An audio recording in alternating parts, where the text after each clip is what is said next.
I believe we were talking about burns. Excuse me. Right before we, or right after we discussed skin healing.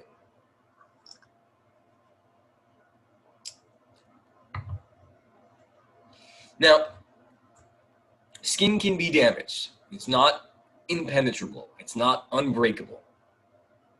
And when it gets damaged, we talked a little bit about the 4 steps of healing that take place.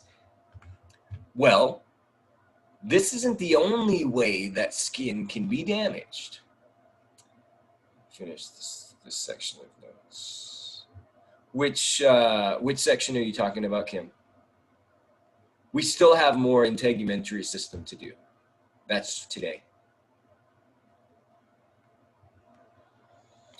And guys, just so you're aware, if you ever miss any notes, you can always go to the class resources. And you'll see I've been posting the videos. I still need to post the video from last class. Or actually, no. I'm all up to date. For some reason, I lost the introduction. But the slides themselves are right here. So here's all the lectures on the different sections of all of the different stuff we've covered. I don't know why I lose the introduction videos, but I'll have to be more careful next time. And then as soon as I record this today, I'll go ahead and post it up here. But if you miss any notes, you can always click on this and it opens up the entire slide deck. And I usually do that right towards the end of a section. And we're there, so I've posted it for you. All right, so today we're going to be talking a little bit about cancer and talking a little bit about different types of skin cancer. And every section that we're going to do in this class, cancer is going to come up. And the reason we're going to be talking about cancer in pretty much every unit is because cancer is an affliction of cells. So there's some damage that occurs in the cell, specifically in the DNA usually, or the messenger RNA, which then messes up the DNA. Yes, we'll get there, Ivan. We are taking notes. And that causes the cell to multiply incorrectly in some way, shape, or form. So when there's damage to the DNA, and that damage can happen when a cell multiplies. It can happen from ultraviolet light hitting the DNA of the cell. It can happen from chemicals getting into the cells. It can happen from other body messengers getting into the cell that aren't supposed to be in there. Whatever causes the damage in DNA, the result is that cell now is not doing what it's supposed to do. And if you remember, our skin, specifically in the layer of the epidermis, right at the bottom here,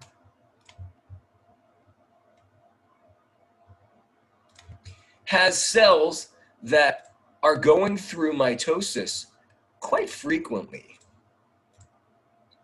And now, if you have cells going through mitosis frequently, often, if one of those cells' DNA gets damaged and becomes cancer, that's a problem, because cancer forming in the skin could be very fast evolving, fast moving. It can take over an area of your skin very fast, much faster than other organs. Now, the good thing with skin cancer is that if you catch it early, you can get rid of it from the body. You can cut it out and you're fine. If you get cancer in other cells in the body, like the liver or the pancreas or the lungs or the bladder, they're a little bit harder to treat because you can't just go in and pull that tissue out without having to cut into the body and doing some other damage. But the skin, since it's our outer layer, if it gets cancerous and we catch it early, that's the key. The key today is all about catching the cancer early. You can successfully cure that person quickly. Now, if you don't catch it early, that's when it can become problematic, if it's of a particular form. And there's going to be 3 forms that we're talking about today. So let's go ahead and get started. Let me clear this. Ay, ay, ay.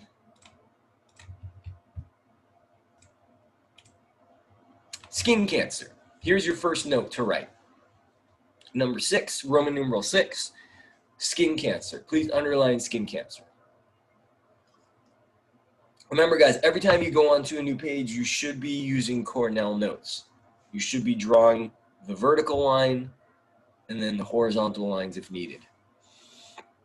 So skin cancer, there's basically 3 different types. The first type is known as basal cell carcinoma. This is the most common type of skin cancer.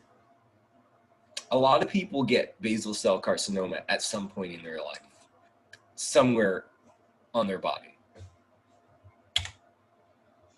This type of cancer begins in the stratum germinativum. So that's the layer of the epidermis that's going through mitosis. And it eventually pushes its way into the dermis. Remember, cancer is an abnormal growth of a cell. And that cell will multiply. No, you just continue after the summary. And I'm glad you asked that, Kim. Yeah, you never erase the summary. The summaries are what I'm going to be looking for when I check them.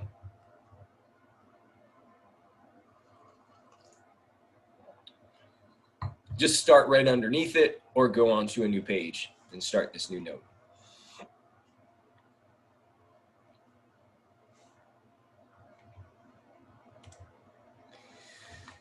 Now, the treatment for basal cell carcinoma, like most types of cancer, is surgery or radiation, sometimes both.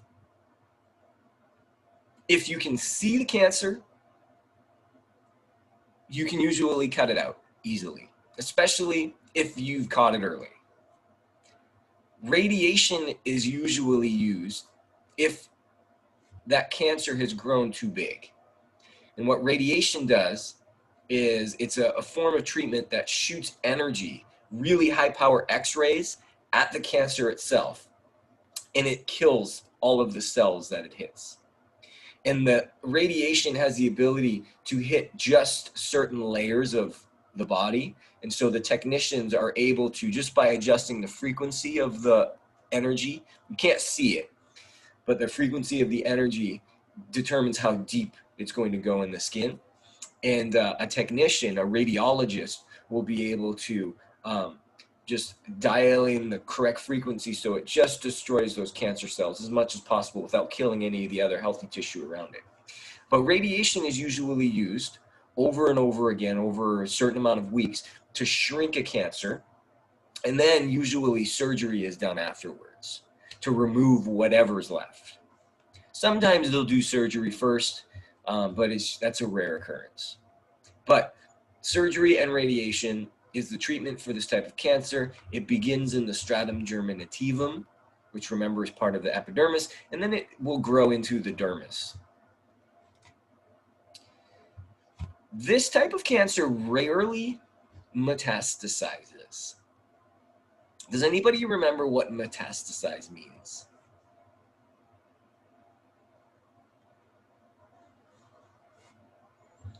We talked about metastasis in our last unit.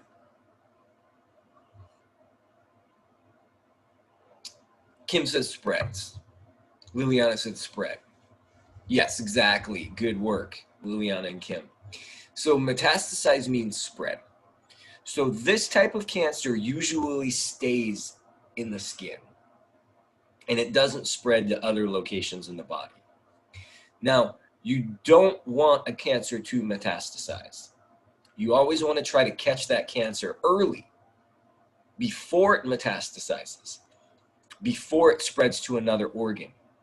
Because if you can catch it like in the skin in one location and cut it out before it has a chance to spread, well, now you've cured that person of their cancer. But if it metastasizes, then you have to watch the body carefully to see where the cancer is going to show up, because it can go into the bloodstream. Little cells of that cancer can go into the bloodstream and travel anywhere in the body, and then start other organs of the body growing out of control, spreading the cancer. This type of cancer, basal cell carcinoma, rarely metastasizes. So is that a good thing in terms of cancer or a bad thing in terms of cancer? What do we think?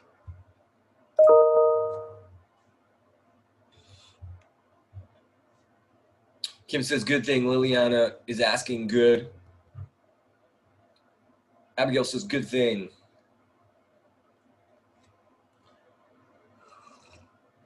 I would say if you're going to get cancer, this would be one of the types you would want to get because it rarely spreads.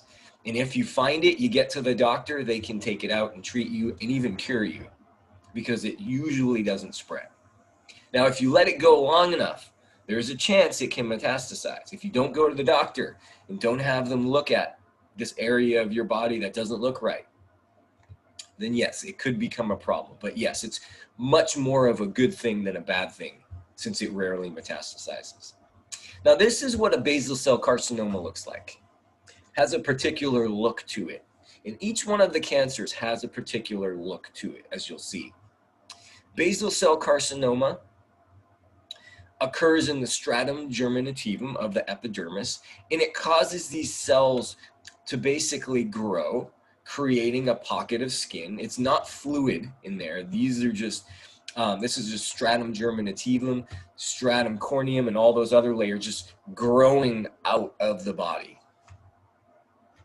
Now, this rarely metastasizes. So if you saw something like this on your skin, I would say get to the doctor, have them do a real diagnosis, because this isn't a diagnosis, I'm not a doctor, and have them make that determination. They'll probably say, oh, you know what, let's just cut that out.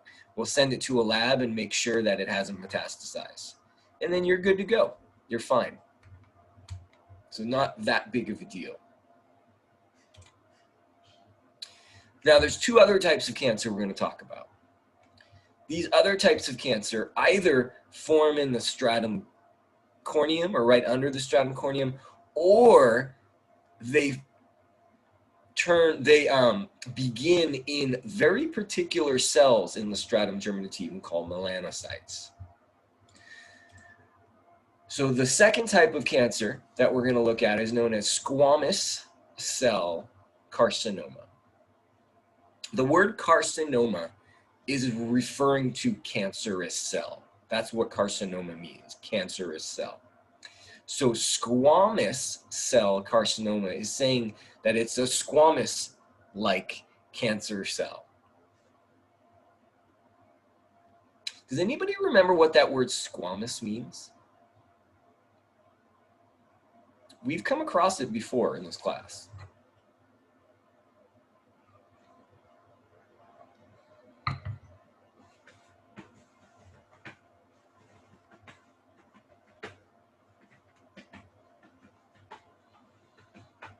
Do you remember stratified squamous epithelium? Remember that type of tissue? Or simple squamous epithelium?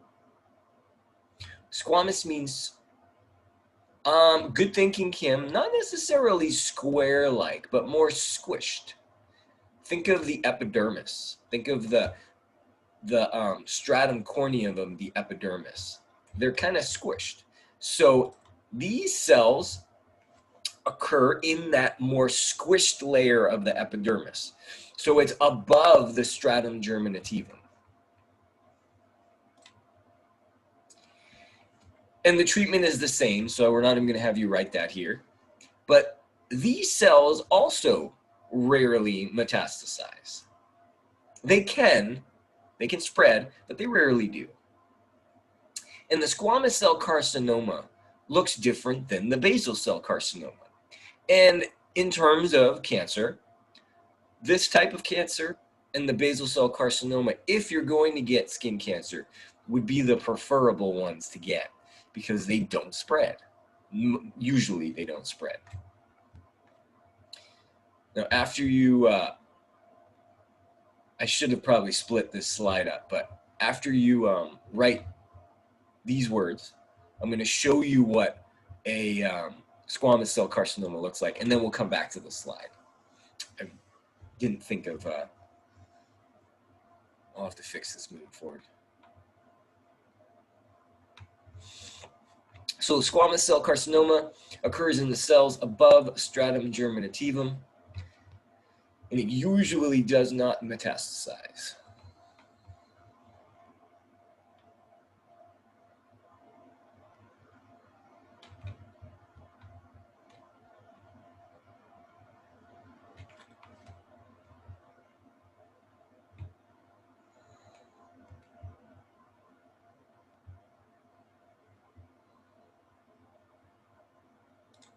And I forgot to take attendance. Let me do that while you guys are writing.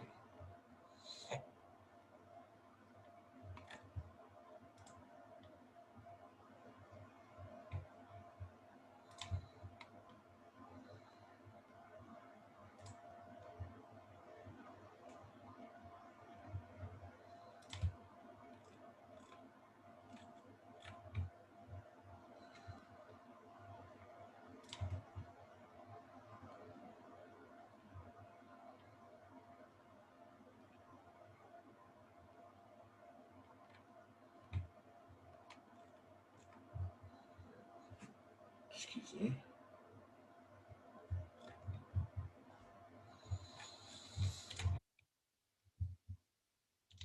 All right, so let's look at a squamous cell carcinoma. Again, I'll come back. Oops, that's not it. That's a squamous cell carcinoma. So you can see it doesn't quite look the same way as the basal cell carcinoma. And I'm going to show you these three types next to each other in just a moment. It has a redder appearance underneath, and it scabs. Now, the squamous cell carcinoma, most of the peritoneum, the squamous cell carcinoma is made of more dead cells than the basal cell carcinoma, because the basal cell carcinoma is in the stratum germinativum. The squamous cell carcinoma occurs in the higher levels of the epidermis, so it starts to dry up a little bit, looks scaly, and sometimes even goes down into the dermis, which creates a little bit of dry blood. Now, this may just look like a cut on your hand if you have it. The difference is it never heals. And this is usually what will get someone to the doctor. And I know this because my dad actually had a squamous cell carcinoma on his nose. And he thought it was just a burn at first. Then it started to look like this. Thought it was just healing, which is kind of weird though. And then it never healed. It just kept getting bigger and bigger and bigger until eventually we're like, Dad, you got to go to the doctor. That does not look good, and you've had it for months. It's not healing. Sure enough, you went to the doctor and told him, oh, that's a squamous cell carcinoma. We're going to have to cut it out. So they had to cut a pretty good section of the outside of his nose here. And it was too much that they had to cut out that they could just sew it. So they had to take some skin from his hip, put it up here, sewed the little piece of skin onto the nose. Never quite looked right, but was cancer-free after that. And so the key is, if you have something like that on your skin and it doesn't heal, get your butt to the doctor, because you may have something cancerous growing there. These tend to happen when we're older. And when you're older, you have to be really careful. You got to make sure you're constantly checking your body, because an older person heals slower. And you may think you just have a scab that was a cut that maybe you forgot about. And if it doesn't get better, then that person needs to get to the doctor. It may mean that those cells are cancerous. Now let's go back to the third type of cancer. Now this type of cancer you definitely don't want to get. It is much more rare though. We call it malignant melanoma. And in terms of skin cancer, this is the type of cancer that if you're going to die from cancer, a skin cancer, this would be the type that would get you. And that's because it occurs in the melanocytes of our skin. Remember, the melanocytes make pigment for us. And it usually happens where there's a lot of melanocytes, like a mole. And I don't know if you've ever been to the doctor and the doctor has asked you to look on your skin and looked at moles all over your body. But if they haven't, as you get older, they'll start doing that anytime you go in for a physical. And the reason they're doing that is they're checking to see if you're developing malignant melanoma. Malignant melanoma moves really fast. So once you get it, you want to get your butt to the doctor like that day, and they're going to set up a treatment plan for you as soon as possible, because this type of cancer can metastasize and it can kill you. It can spread, and it usually spreads because it's in our skin really fast. And this can affect anybody at any age. So what we're going to do next is we're going to talk a little bit about the ABCs of cancer diagnosis. And we're going to look at moles. And we're going to talk about how can we keep checking our body to make sure that we don't get malignant melanoma. The way to stop this from killing people is to have them check their moles. And if you see anything happen to any moles on your body, get your butt to the doctor. And I'm going to tell you specifically what to look for. We'll take a little bit more notes here. And if you see any of those issues, get to the doctor right away, because it could be malignant melanoma. It is rare, but it can happen. And when it happens, it can get you really fast. This type of cancer spreads really fast.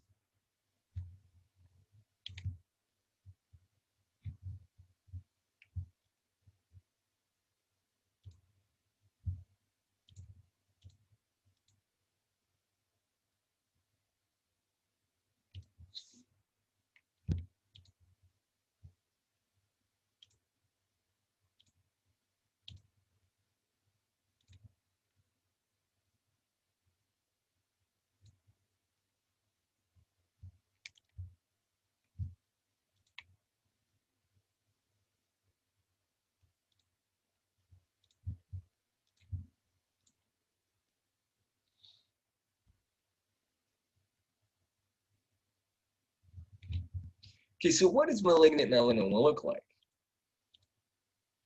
That's malignant melanoma.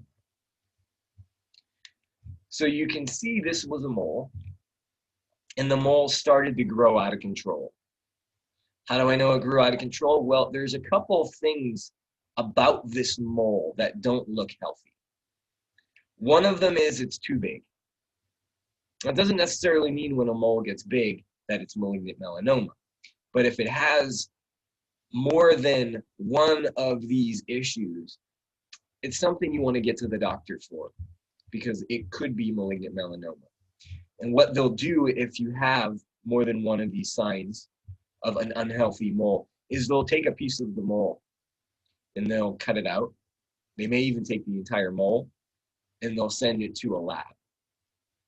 And if it turns out that it is cancerous, they may actually assume that it's already spread to other parts of your body. And you may have to do chemotherapy, radiation, probably more chemotherapy, not radiation. So here's the three types of cancer cells. And unfortunately, this is in another language, so it doesn't help us very much. But this is basal cell carcinoma. You can see it starts in the stratum germinativum, then it spreads into the dermis, goes up. It's usually flat, sometimes has some bubbles that come up. This is the squamous cell carcinoma. It begins a little bit higher up here, and it creates that scabbing and flaking on top. And then this is the malignant melanoma. And what makes these things so dangerous is they grow fast and they spread into the dermis quickly. And any of these little cells, if they make their way into a blood vessel, go into the body and find another place to start reproducing. And so they're really dangerous. So we need to learn about mole diagnosis, because we don't want this to happen to anybody that we know or to ourselves, right? So if they cut the mole, is it going to make it spread? What they do, it could. So what they'll do is they'll cut a huge area around the mole. And sometimes you'll need to get replacement skin put over to patch that space. so that they can try to avoid, and they go deep. They don't just go wide. I'll show you a section of skin removed in just a moment. They don't just go like wide around that mole. All healthy tissue they cut out, but they also go deep too. So they try to not touch the cancer in any way, shape, or form because it can spread it. That's why you never want to like try to pull it off yourself because you'll end up spreading the cancer into your body faster. Thanks, Eileen. It's no problem. So please write these notes. The ABCs of skin cancer diagnosis.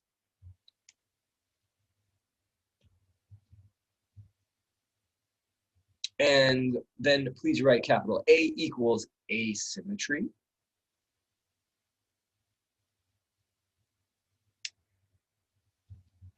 And you'll see over here, A refers to symmetry, balance, left and right. You can see a normal skin growth right here, a normal mole. This one just doesn't have a lot of pigment in it. You can see an unhealthy, non-symmetrical mole. This has an equal right and equal left. This does not. It has a crazy border, a lot more of the tissues over here than over here. The border is another one. So capital B equals border. You can see a nice smooth border here. You can see some nice symmetry there too. This is not smooth. The border is all raggedy, almost looks like something you would see on a map of like a country or something, state. Capital C equals color. You want the color to be uniform in a mole. All of this mole has a nice clear color to it. It's all the same throughout. This is not. There's patches that are lighter, patches that are lighter, patches that are darker, patches that are lighter. That could indicate a problem. And then diameter. You don't want a mole over about 2 millimeters. 2 millimeters is not very big. Let me get my ruler. 2 millimeters. 2 of those little lines. Yeah, wait, will it focus? Will it focus? No, it's not going to focus. Shoot. Anything bigger than that could be a problem. Now, if you see any one of these problems, doesn't necessarily mean that that's malignant melanoma. In fact, if you see 2 of these problems, doesn't necessarily mean it's malignant melanoma. But if you see 2 of these issues, get to the doctor quickly too, so that they can make a final determination. They've been trained in looking at moles in order to determine whether it's something they should try to cut or whether it's something they should just leave alone and watch. And they'll make that determination. And sometimes, even if you have 2 or even 3 of these issues with any of the moles on your body, and there could be a lot of moles on your body, they'll, as you get older, they'll have you take your shirt off, have you take your pants off, and they'll look at all these different spots on your body, and they'll check to see if you have any moles that have more than 2 of these issues. And then the doctor will determine if it's something that they need to worry about, and they'll tell you. Sometimes they just say, oh, let's just wait to see what happens to it. It doesn't look bad. Maybe it doesn't look 100% normal, but it doesn't look bad. And then sometimes, like happened to me, I had one on my shoulder back here, back when I was in my early 20s, that a doctor looked at me and said, there's too many problems there. It wasn't symmetrical. The color was wrong, and it was big. And they just said, let's cut it out. We'll take a biopsy of it. So they numbed my shoulder here. They cut it out with a little cookie cutter, and then they sewed the skin back together. It wasn't that much that they had to take out, so they didn't have to sew that much back together. It healed, no problem. And then they sent it to a lab. They looked at the cells, and they said, no, everything's fine in the mole. Better safe than sorry, though. It could have been something much worse. So take this serious, guys. There's a reason why we're spending a lot of time talking about it, because it is malignant melanoma is a killer. and it can kill young people. And you always want to make sure you're checking your body. And if there's anything that doesn't look right, you want to have a doctor look at it.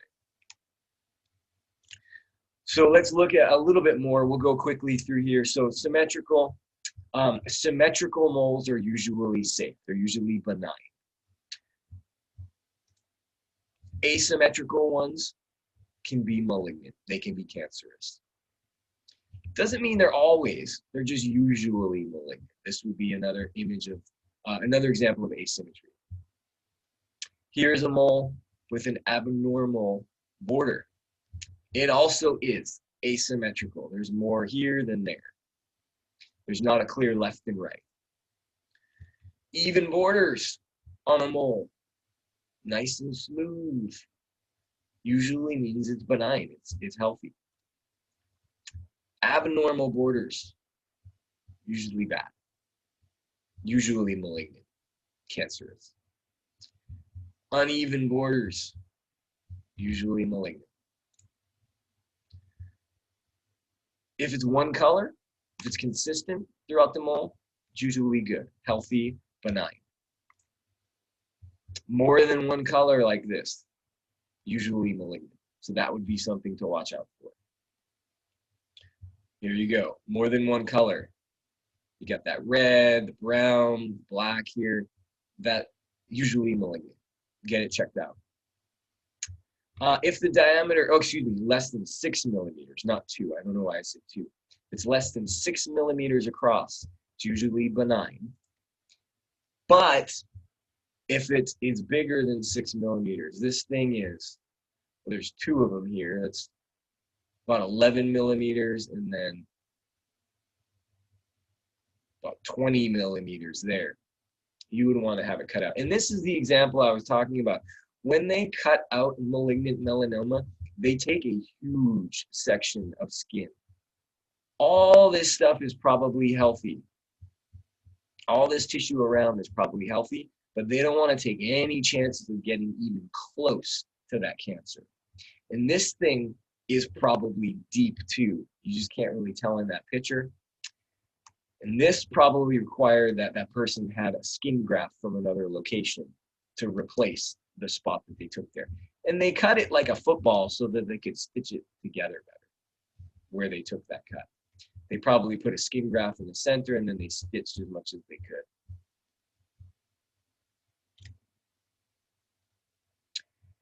All right, so we're gonna just look at some stuff now. So you don't have to take any more notes. You don't have to write any stuff down. But we're just gonna look at some other disorders that can happen to the skin. And sometimes there's something else going on with the skin. Sometimes it's a warning sign that cancer is forming in that skin. You just can't see it yet. And one of the warning signs of cancer are these flat red spots in areas. And again, these are areas that don't heal. Anytime you have something in your skin that looks like you damaged it or you hurt it and then it doesn't heal or even gets worse, that's usually an indicator that you got cancer going on. And so you want to make sure that you get to the doctor to have them look at it. They may even take a little chunk of that skin, as we call it a biopsy, so they can look at it under a microscope and see what those cells are doing in that tissue. This is another warning sign of cancer. You don't have to write anything down right now. Cancer warning signs include crusty lumps. So you can see this thing's pretty crusty. It's not healing. It just keeps scabbing over and it probably gets worse and worse. And you can see all these little bumps. That's usually a warning sign that you got some type of cancer growing in there. Can also include these scaly red spots too. You can see the tissue tries to heal, but it can't. And so that's usually an indicator that there's probably cancer growing in there. Again, when it doesn't heal, it doesn't get better. Okay, before we move on, are there any questions about skin cancer? Any questions about moles, diagnosis of moles, or the different types of cancer? Sorry, sometimes these images are hard to look at, I agree. Thank you, Kim. So if there's no other questions, what we're going to do next is we're going to talk about some other skin disorders. And usually I have students take notes on this stuff, but it's not as important as the other stuff that we covered. So let's just have a little discussion about it. You don't have to write anything down.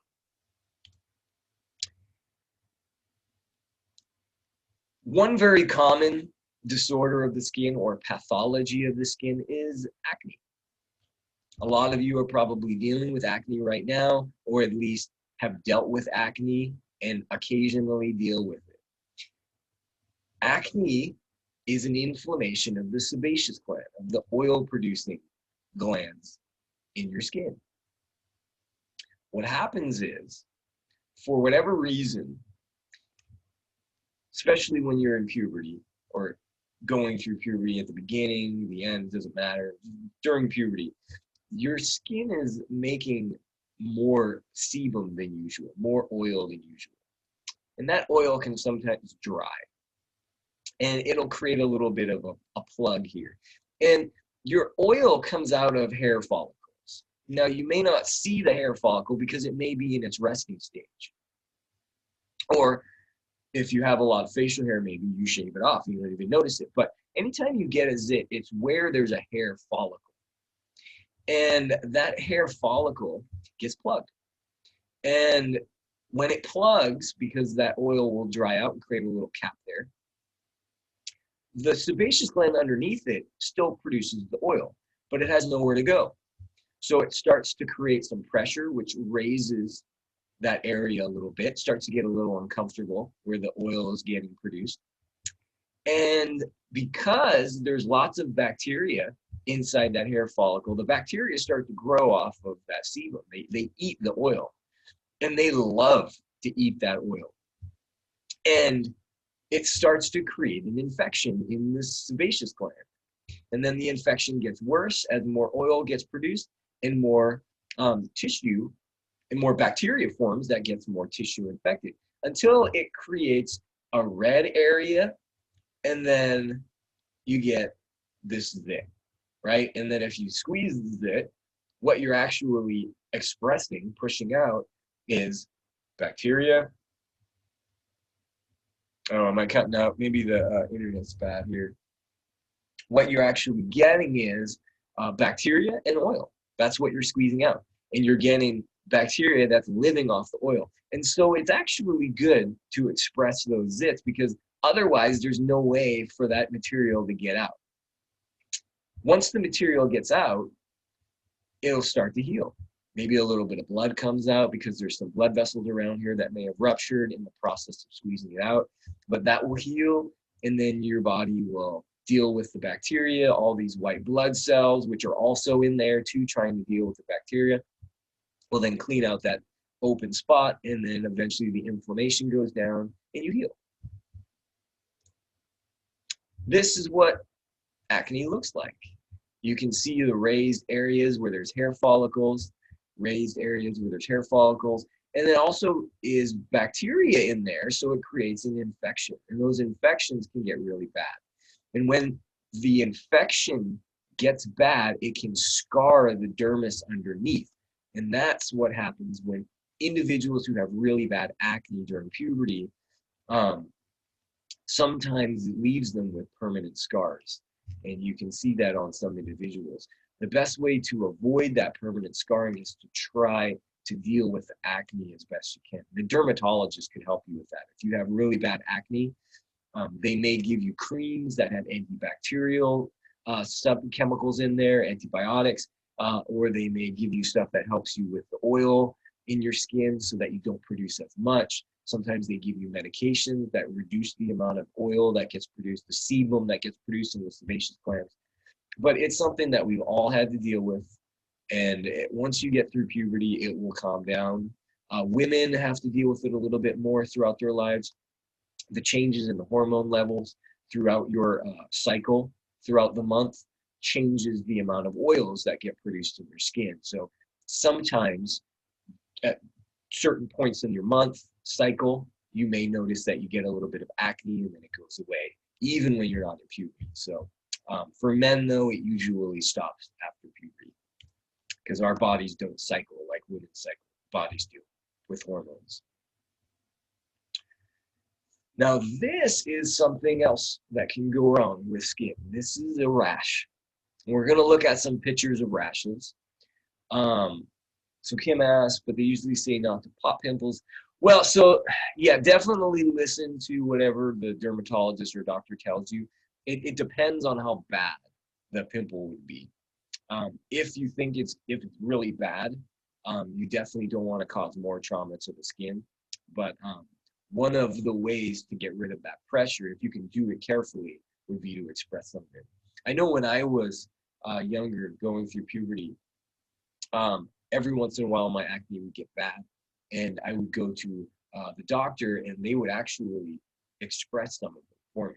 So maybe it's safer for the doctor to do it, but that's at least what I learned. I don't know. I am not familiar with cystic pimples, to be honest with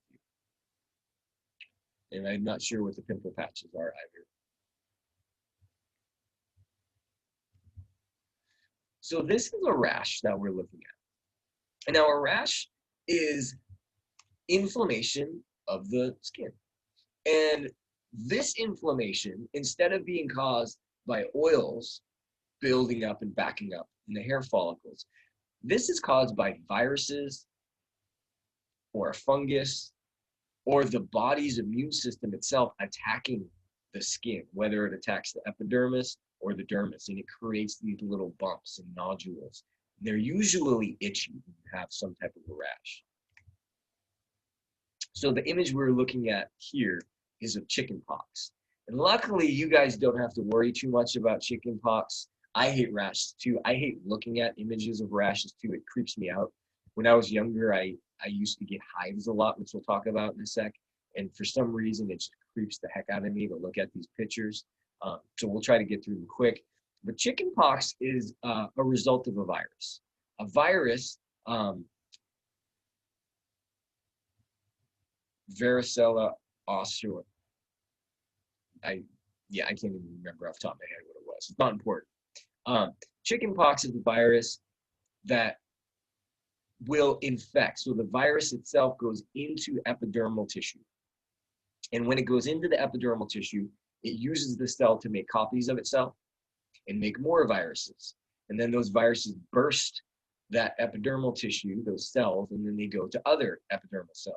And they keep reinfecting. Well, the result of that reinfection and bursting of cells creates these little nodules.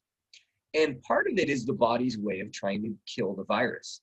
So some of the liquid in these little nodules, which happens to be in the dermis, so it's not necessarily something you can pop, is the immune system trying to take care of the virus. And eventually, after about a week or so, the virus gets overwhelmed by our immune system, and then it goes away. No more rash, no more symptoms. Jason asked, you can only get chickenpox once or no? So current science is not 100% sure. We used to think you can only get it once. There's some interesting research out there that says you can get it again. And in fact, if you get it as a child, which I was exposed to it and got the rash and went through the whole process as a child, there's a chance you can get a worse form of it, which we call shingles, when you're older. We're not 100% sure because science keeps revealing more information about it.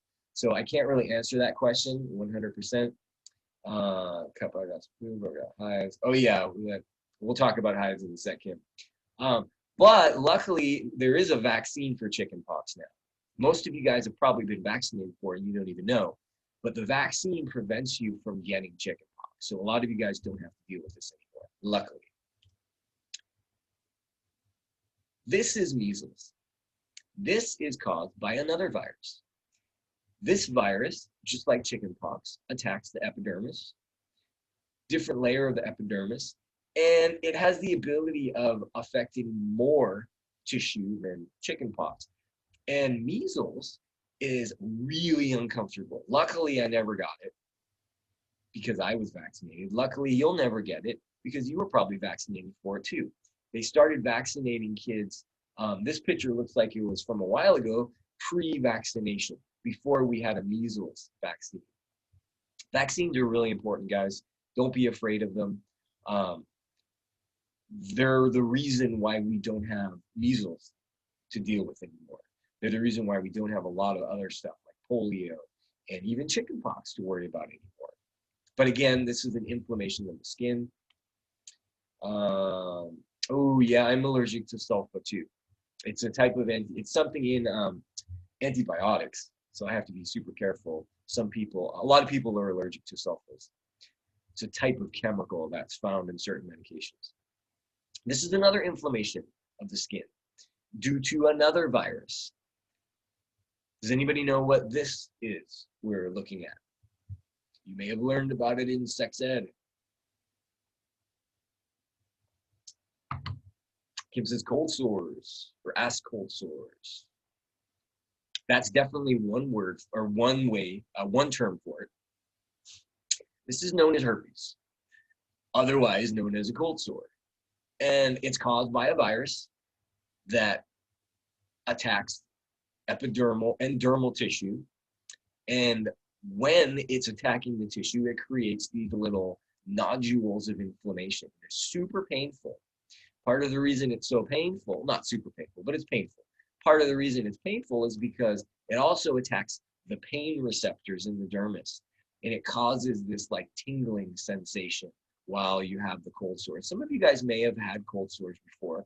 And the problem with cold sores is our body can't get rid of them once we have them. So once the virus is in the body can't completely eradicate it because the virus itself attacks the nerve cells and then it stays in the nerve cells. And then the body's immune system can't get at the virus anymore until you get stressed out or you get really tired. Then that virus starts to replicate and goes into the dermal tissue again and creates this cold sore. Anytime you see this on someone's lip, stay away from the lip, okay? It is very contagious when it creates a sore like this. If you have someone in your family that has cold sores, make sure they're really careful as to what they drink from, because you don't want to drink from the same thing. Once you get this virus in your skin, it's going to be in your skin forever. That's herpes, cold sore. This is caused by another virus. Does anybody know what we're looking at? Not quite as painful as herpes, not quite as uncomfortable, but nonetheless caused by another virus.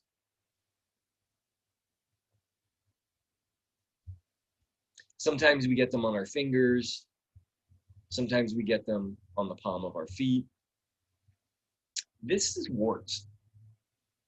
Now, a wart is caused by a virus that instead of attacking the lower layers of the epidermis and dermis, it attacks the stratum corneum, and it replicates inside the stratum corneum, that hard layer of our skin. And so it creates these nodules of extra stratum corneum, and it inflames the stratum corneum in that area, and they don't really hurt. They're annoying. They hurt a little bit underneath, but this tissue itself, the wart itself, doesn't hurt. It's really tough, almost like a fingernail. And the only way to really get rid of these is to have them burnt off or use like a liquid nitrogen. They'll take liquid nitrogen and they'll touch the wart, and you don't really feel it. It gets a little cold. Or they'll get like a sulfuric acid and they'll touch it to the wart. And then the stratum corneum part, which is this area here, it just falls off. And then it's gone. Sometimes you get them on the bottom of your feet and they're really uncomfortable because it hurts. Yeah, it looks a little bit like a callus. Pretty much the same idea. The stratum corneum is being overbuilt. There's more stratum corneum, so it has a very, very similar appearance to it. But this is a wart. Now, this is what we call an autoimmune disorder. So sometimes the body will attack other parts of the body. Our immune system sometimes goes a little haywire and attacks healthy tissue. This is what's happening here. We call this eczema. And eczema can be very uncomfortable, but it's an inflammation of the epidermis. And sometimes it just happens in certain areas of the body. We don't really know why the body starts to attack its own epidermis, but it does. And it can create this scaling, it can create this peeling, it can create this breaking apart. So think of really dry hands in addition to very itchy hands. That's what eczema would be like. And again, it's an autoimmune disorder. The immune system attacks the epidermis. And we don't really know what triggers the immune system to do that. The immune system is incredibly complex. It is pretty much as complex as the brain, which is incredibly complex. So we don't quite understand why this happens. Somebody who has eczema, we treat with immunosuppressants. So we give them medications like prednisone that basically calm the immune system down a little bit, lower the immune system's ability to fight infection a little bit, but also stop attacking itself. It's not something you want to take for a long time though, because when you lower the immune system, you make yourself more vulnerable to infections, bacteria and viruses. So you have to be really careful when you're taking medication for this type of stuff.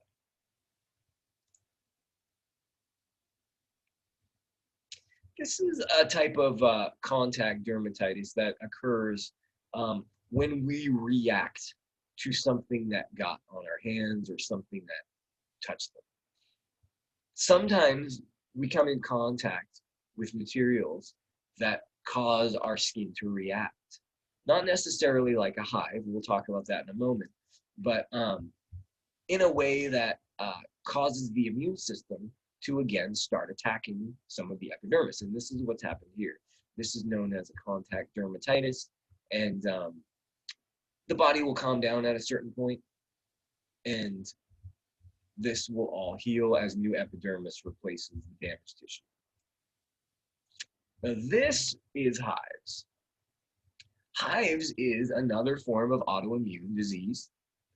The immune system, for some reason, has decided to attack the epidermis and cause inflammatory chemicals to be released in certain locations. Oops.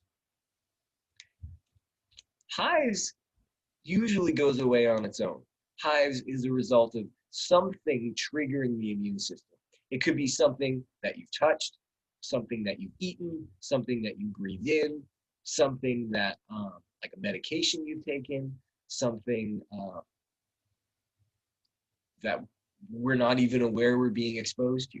And you can all of a sudden break out and have hives. Sometimes it can even be a stressful event in our life.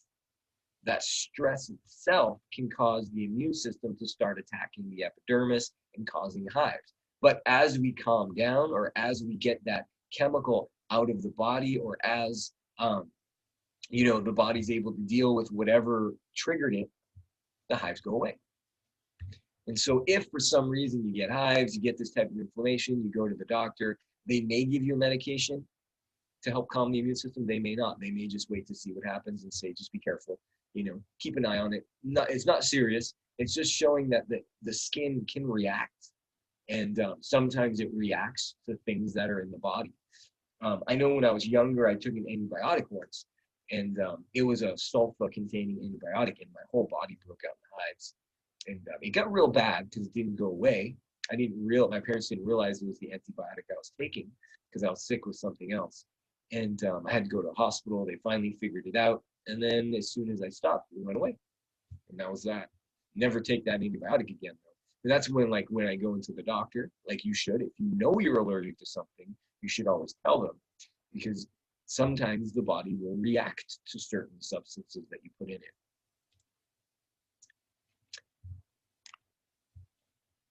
Some of you guys may have experienced this before, especially if you play sports, especially if you are prone to sweating, which anything that, any type of activity will get you to sweat.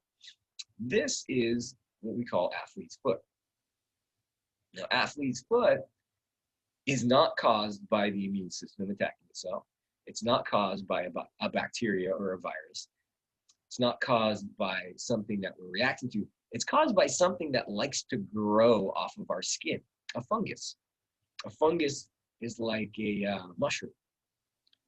Mushroom is a type of fungus. There's these little fungus particles that are just hanging out on our skin, that we're covered in them. And if you happen to have an area that sweats a lot, that stays wet longer than it should, sometimes that fungus will start to grow out of control. And it actually lives off of the dead parts of our skin, the stratum corneum, the part that we can't really even feel. And when that fungus grows out of control, it starts to remove the stratum corneum because it literally eats it away. And what's exposed underneath are those lower layers of epidermis. And it can be really uncomfortable to have those lower layers exposed. So you get really itchy. Sometimes it even burns a little bit because the outer protective layer of the stratum corneum has been eaten away. This is really easy to treat. You make sure that you don't stay sweat, that you don't keep the sweat on your body too long, like, using talcum powder in your genitals and your feet, because those are the parts of our body that tend to sweat a lot. And then also getting some antifungal spray if it gets really bad. Spray it on your feet, spray it on your genitals. When it happens in your genitals, we call it jock itch. When it happens on your feet, we call it athlete's foot. Same fungus, same issue. Okay, we got a couple more things and then we'll stop. So this is another disorder that can take place in our skin. This isn't painful. You don't feel anything happening, but you start to lose pigment cells. So we call this vitiligo. Vitiligo is, we believe, we're not 100% sure, we believe is an autoimmune disorder. So the immune system, for some reason, is attacking the melanocytes in the epidermis. And it stops the melanocytes from producing pigment. And it can spread as it grows. Sometimes it stops and it doesn't get any worse. Sometimes it continues to get worse, like this individual right here. This individual had very dark pigment originally, but because of vitiligo, she has a much more severe case, has lost all of her pigment. And it leaves these blotchy pigment spots on the skin. And there's not much we can do to help the person with this. I know that they're trying, at least from what I've read, they try autoimmune drugs like immune system suppressants. And I think they've been beneficial, but I don't know how helpful they really are. So this is something we don't know much about. It's called vitiligo. And it's, for some reason, the melanocytes have either been attacked or they just stop producing pigment for some reason. And again, it's not painful. It's just the pigment in the skin is no longer being produced. A few more things, guys, and then we'll be done. So this is ringworm. Any of you guys ever heard of ringworm before? The thing about ringworm is it's not actually caused by a worm. If you've ever wrestled before, you've heard of ringworm. I used to be a wrestler in high school, and we used to have to be really careful. Yeah, in wrestling, right? We used to have to be really careful to clean the mats really good after we had a practice. You're rolling around, everybody's sweating, you're rolling over all over that sweat. And if ringworm happens to be on somebody's skin, it's a fungus, just like athlete's foot is a fungus. Instead of just living off of the stratum corneum like athlete's foot, it actually goes into the epidermis and it lives off of the epidermis. So it creates these circles. And so it was given the name ringworm, but it's not really a worm. And if caught early, they'll probably give you some type of medicine. It's like an antifungal medicine, which will stop it and eventually go away. They probably give you a cream, an antifungal cream. But sometimes left untreated, it can get really bad and it can create some scabbing. It can be painful. It's definitely very itchy. I remember there was a ringworm outbreak when I was in high school, and we had to stop wrestling. We couldn't use the mats. The person who had it had to get treated. We all had to get checked. Luckily, I didn't get it, but some of my teammates got it. Sometimes it can get left without any treatment, and it can cause a lot of damage. I can only imagine this is really uncomfortable.